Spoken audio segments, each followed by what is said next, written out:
Shalom everyone. I'm in the north of Israel and we had last night a very, very rough night.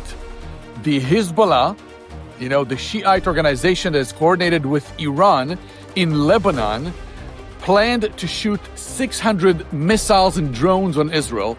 The IDF was able to disable 400 of those 600, but still, those 200 missiles and drones coming on the north of Israel took a huge toll. People barely slept, alarms all the time.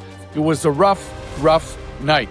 Now, the Israeli army, in response, is doing a very large military draft, reserves draft, to go to the north of Israel while continuing full blast in attacks in Iran in coordination with the U.S. Air Force. The coordination, we hear, is an absolutely flawless and amazing cooperation between those two armies. So praise God for that. And I want to ask some specific prayer requests.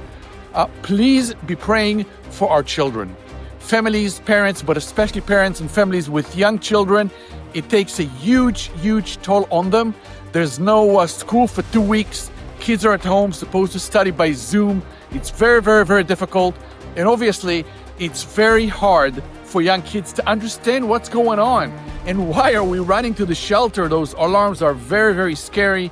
So please pray for much grace for the children and for the parents. Also, we pray and ask you to pray for President Trump and Prime Minister Netanyahu. There's a lot of pressure, I think, in the United States on President Trump to stop the war way prematurely.